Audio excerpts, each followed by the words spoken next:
Hello there. Happy Wednesday. Cheers to another lovely day here in northern Wisconsin. It was tough to say that today. It was not lovely at all. It's a bit of a crumb fest, as a matter of fact. Gray, dreary, which inspired a bit of today's theme, which is paying some homage to the British Isles, to England, in fact. So, cheers. I may do this more than once. So cheers to you on this fine Wednesday spring evening. I hope you found yourself with something tasty to enjoy. Welcome back if you're joining us after last week, and if you're not, you're new and ready to party for this Wednesday evening. This is a recurring thing we're going to be doing every Wednesday, beer TV show of sorts, 8 o'clock on Wednesdays, so you can tune in each week. And we have not named the segment yet. We're still taking submissions. Hi, Michael, I see you out there. I'll be trying to respond to your comments. Don't forget, so we will pick a name for the segment. So if you've got an idea, feel free to submit it. We're still kind of taking those, and whoever has a name that we pick, I suppose I'll probably buy you a beer. Why not? Maybe even a growler fill. Haven't decided yet, but I'll make sure to let you know. I've gotten some great suggestions already, so looking forward to it. And let's see. So what do we got? If you care to drink along with us, go ahead and snap a photo of whatever beer you found to enjoy and post it in the comments here, and we'll enter you in for a drawing to win a prize for next week. Which brings us to the theme of our segment today is sort of traditional beers, a little bit of British history, and a little bit on beer ingredients. So this past week, I did a little post about Michael Jackson, a famous beer writer, not the pop singer, one of the most well-known beer and whiskey writers that ever lived, and it was a huge influence on how I've approached beer because Michael was one of the people who cared so much about beer itself and not just to drink and get drunk, or to be snooty or snobby about it. He just loved beer and everything that went into it, the art and the craft, the community element of bringing people together, the enjoyment, just the actual taste and flavor and appreciating, understanding, knowing about beer and the context that they came from. And so and Michael Jackson passed away in 2007 from Parkinson's. And in some of the work that I had done in the Twin Cities when I lived there, we had hosted a screening of a beer documentary about his life called The Beer Hunter, and that raised money for Parkinson's awareness. And that was a really cool event. But it would have been his 80th birthday this past weekend, and so I kind of toasted a beer. Michael's from England, and so classic English pub beer would be his thing. So if you've got something in front of you, cheers to Michael Jackson, a classic, a beer enthusiast who's inspired a lot of people and is responsible for a lot of the enjoyment that people take in beer. So cheers, Michael Jackson. Okay, I see Chuck. You can't figure out how to post your beer. Well, take a picture and send it to us anyway. We'll figure out some way. Send it in a message on Facebook. We will conquer technology. So that's a cheers to Michael Jackson. And part of what I did, and this ties into posting and interacting with us, is I toasted with something that we have here at the shop, aside from just taps. So you see the taps behind me back there. But I'm going to show a little bit of love for some of the stuff that we carry in package as well. So this is a fun, cool thing.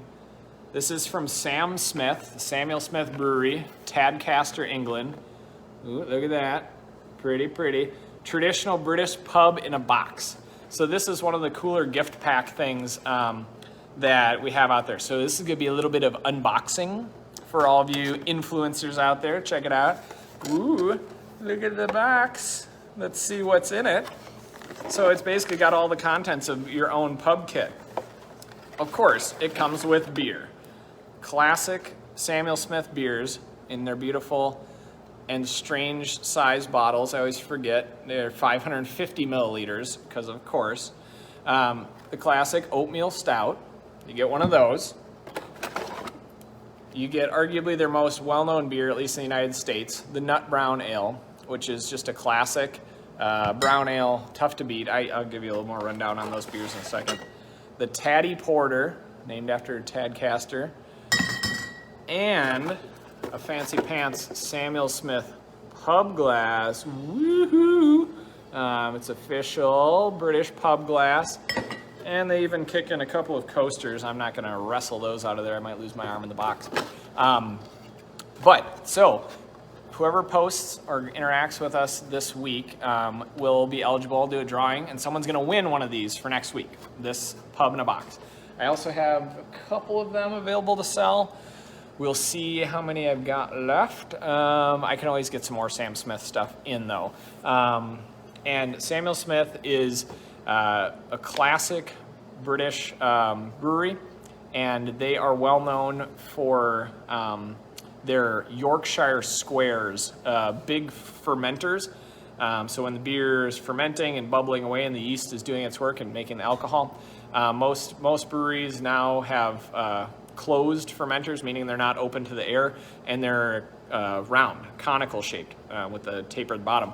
These ones are made out of giant pieces of slate, and they're in a square formation with open top fermenting, meaning that the yeast, what that does is allows the yeast to impart a little bit more of a character, giving these beers this sort of distinctive, fruity, there's some dark fruit, raisin, all sorts of interesting kind of things going on there that elevate them to sort of a unique level. So I'll give a quick rundown on the beers. Taddy Porter. Porter is a beer native to England, and this style, as I was reading Michael Jackson's World Guide to Beer that he wrote in 1977, a few notable things about that book. As he was writing this world guide, this comprehensive kind of thing, a lot of European beers, of course, are well represented because he was from England, but also there wasn't a whole lot else going on in the United States at that point. Less than 100 breweries. Sierra Nevada is listed as a new upstart, kind of up-and-coming brewery. Now we know them as one of the most well-established craft breweries in the United States and in the world. And he mentions the porter is going away, essentially being, basically it's a forgotten beer style. And thankfully it's kind of been revived, and thanks in part somewhat to Sam Smith. The Taddy Porter, roasty and dark, got some a little bit of raisin, a little bit of fig kind of notes in there, almost a bit of cherry. All that comes from the yeast. There's no fruit in the beer. Very drinkable though for being a darker beer, so it's a good introductory one if you're normally not into dark beers but you want to try something new. The Nut Brown Ale, you could argue that this one has influenced a lot of probably American brown ales, in that it is a light kind of toastiness, almost like a toasted bread, and it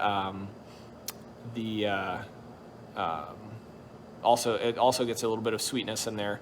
A lot of that coming from the fermentation process, and then the way that these beers are conditioned and bottle conditioned, meaning there's a little bit of living yeast in with the bottle that allows it to ferment slowly as it's aging. And then their Oatmeal Stout. And they produce more beers than these, but these are three of their big flagships. The oats give this beer a slick smoothness that's really cool, very drinkable. Again, another dark beer that would be fairly approachable to someone who's not naturally inclined to drink dark beers. So all three of these are excellent. This would make a fitting set. Ashley mentioned one thing, got to promo this beer geekery.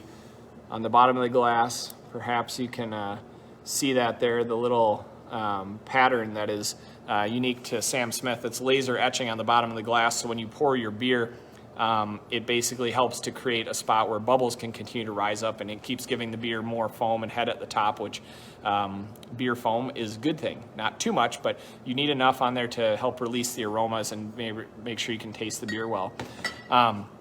So that's what I know about Sam Smith. Two other fun points. One is Sam Smith is the brewery is older than the United States itself, so I feel like they know what they're doing. They've been around since 1758. And another thing is they own a number of pubs in the UK, and they mention basically the ethos of why these pubs are the way that they are. And in an essay from George Orwell, they said they used some of these key points as to how they created their pubs. And I'd like to think that a lot of these points apply to us here at the Whistlepunk, and part of how we set up our business model to be like a pub, like a public house, which is what pub is short for. He mentions, if you're asked why your favorite particular public house is, what is your favorite public house, it would seem natural to put the beer first, he says, but the thing that appeals to me is what people call atmosphere. And I'd like to think that atmosphere is maybe one of the key things that we enjoy here. I see you, Chuck. Bottoms up. Take a sip. Let's see. And the pub is quiet enough to talk without, they say not a radio or a piano. Well, we've got a little bit of radio here. I think a little bit of music's okay as long as it's not blasting your face off. And then the barmaids, which I think is a term, may or may not be, whatever. It is what it is. Know the customers by name and take an interest in everyone. And whether you like it or not, that's kind of the case here. We might get into your business while you're coming and hanging out. We get to know you, and again, for better or for worse, you may not love that, but we try to make everyone feel welcome. And then he says, in the winter, there's generally a good fire burning in at least 2 of the bars. Well, we often do the fires outside. And so anyway, it's all about creating that atmosphere. Yes, beer tender. We say, beerista here. That's the dual purpose term for working at the Whistlepunk. If you tend bar, you do the beer side, and then we have the barista side for the coffee. Beerista. Fusion. Okay, that's Sam Smith. We talked a little bit about British beers. That's pretty cool. That's going to tie in next to the thing I'm drinking right here. Oh, you see this dark beer that I'm sipping on? Another theme might be dark beers for people who typically don't like dark beers. Important sip. So this is one we do have on tap. This is from Fair State out of Minneapolis. They're a brewing cooperative, and they brew all sorts of stuff. They're one of my favorite breweries, probably in Minnesota for sure, and in kind of generally the upper Midwest. They have a knack for bridging the gap between making the cool, new, interesting beers, hazy IPAs and sours and big imperial stouts, and then making really classic traditional beers, kind of in the European style. They make a really great Vienna lager. They have an excellent Pilsner, Hefeweizen, and this one is a kind of, I think this is just a limited drop. It's called Tmave Pivo. Which, if anyone speaks Czech, you know that basically just translates straight into dark beer. And dark beer it is. It's, the Czech, Michael Jackson in some of his beer videos and his writing, he compares the way that beer is treated in different countries, and he says that beer to the Czech Republic is a philosophy. It's a way of enjoying life and thinking about life and contemplating making a decision, enjoying beer. So a lot of descriptors and things like that tend to be very kind of functional. There's not necessarily a whole lot of romance per se within that, but it's very functional. Dark beer, light beer, many different ways of describing it. And so this beer is a dark beer. It uses a small percentage of roasted dark malt. Quick thing on malt. So malt is primarily, we're talking about barley. That's the grains that are used to make beer. Essentially, the way that it happens in a very simple way is that barley comes from the field. It's a little grain, blah, blah, blah. You've had granola or things like that. You feed it to your horse. Nice, Mike. Checkmate. I like it. And check, please. I'm digging the humor. Good wordplay, gentlemen. You take the barley. It has the potential to become a plant. It's a little seed. So what they do in order to get that, they will need sugar to make the beer, because sugar needs to get fed to the yeast so that way it can make bubbles, carbon dioxide, and alcohol. In order to do that, you have to trick the barley into thinking it's going to grow. This is kind of cruel. So you soak the barley in water, and you heat it and allow it to start to germinate. And just as it's like, "Ooh, I'm gonna become a plant," it starts turning the energy in there into sugars that the plant's gonna need to survive. Then all of a sudden we go, just kidding, and then we heat it to varying degrees. So you stop that process of germination, and then basically creates the opportunity for those sugars in the barley to become food for the yeast. And then what happens is it gets toasted to different levels, very much like how coffee's roasted, or like any other product that gets toasted or roasted. The more heat you expose it to, the more that those sugars in there get turned into caramelization and toast, and you get those flavors. So, and for a dark beer, even for the darkest of dark beers, often don't use all that much dark malt in the beer. It's may only be 10% or 20% the most, maybe for, and don't quote me on this. I'm not a brewer. I just know a bit about brewing. And it's just enough that, similar to if you were to add, when you add coffee to a latte or something like that darker liquid takes over and ends up, kind of flavoring the drink because it's such a strong flavor. So anyway, to get not too sidetracked on this, the Tomave Pivo is a dark lager, so it's fermented cold, it's very clean finishing beer, and it's only 4.5% alcohol. So this is one that you could drink a fair amount of because it's not terribly strong alcohol content and it's not super heavy, but it gives you some of that roast, gives you some of that darkness. This beer has been wonderful. I feel like it's a beer lover's beer. It's not necessarily super exciting to someone who's coming in trying to find the cool new hippest stuff on there, but people who like beer really enjoy drinking this one. Session beer, you could have several of them. Thank you, Ashley, for the assist. And again, if it's a beer, if you're a person who's often like, nah, I'm not really into dark beer, this would be worth trying because it's not over the top roasty, and you can enjoy several of them. And I think our keg is due to be finished off. Let's try and finish off this weekend. It's had a good run, so let's send it off in some style with some pizzazz. So that's the Fair State Tomave Pivo. Very, very tasty. And then one last beer highlight that I want to get here is something that we have wanted to have for a while and just had not, for whatever variety of other reasons, had not gotten the trigger pulled on it. But we finally have a gluten-free option for people here. So I'm pumped about this. We've got Lakefront New Grist, known about this beer for a while, and interesting, we're talking about malt with beer, not by accident, here we go. This does not use any barley in it. So it is a gluten-free beer, and instead of getting its sugar sources from barley, it uses rice and sorghum. So it gets a really light body and light mouthfeel.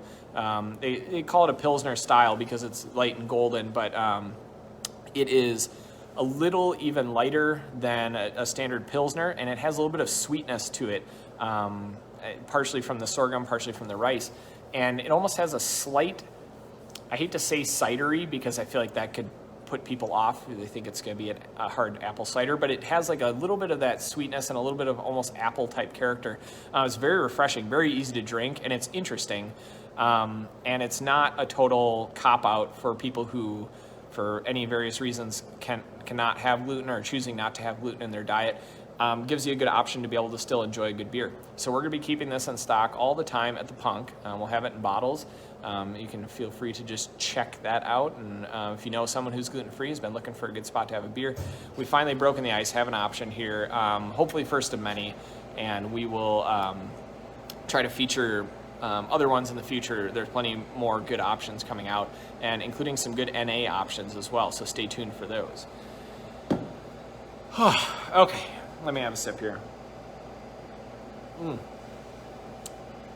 Okay, so I think that about covers all the territory I wanted to cover on the beer technical side of things. So what do we got coming up next? Next Wednesday, just as a heads up for all you Punk lovers out there, we will be closed at the Punk next Wednesday. We'll be open the rest of the week, but just closed Wednesday. Ashley and I are going to get out of town for a little while, go drink some beer elsewhere for a little bit. So tune in next Wednesday, though, at 8, and we may still have maybe a little surprise for you or something like that. And we will announce the winners of the prizes, and yeah, and it'll be a lot of fun. So we're going to be keeping this ball rolling, spicing it up, and maybe have some guests on at some point in the future, who knows? And mostly just keeping it fun, enjoying good beer, drinking together, even though we're not together, me taunting you to come enjoy beers here with me. Shameless plug for the punk. So I hope that you have enjoyed this, you've gotten a little bit out of it, and that you maybe found something new, fun, and interesting to try. And each week I'll try to present some new fun beers, maybe pick out something new that you might not have known. If you have questions that you're like, whoa, what was that all about? Feel free to just post them in the comments, or shoot us a message, email, give us a call, write us a letter, send a telegram, carrier pigeon, whatever you might like to do, and we'll get back to you with it. And or just come on down here and have a beer. That's probably the safest option. Thank you guys. Chuck and Mike, thanks for sassing me a little bit and keeping it lively in the comments. It's always fun to have that. I look forward to seeing you guys all this weekend. It looks like the weather's supposed to be a little bit better. Couldn't be much worse than today. It was gray and dreary and gross. So thank you all. I hope you have a great Wednesday evening. We'll see you next time.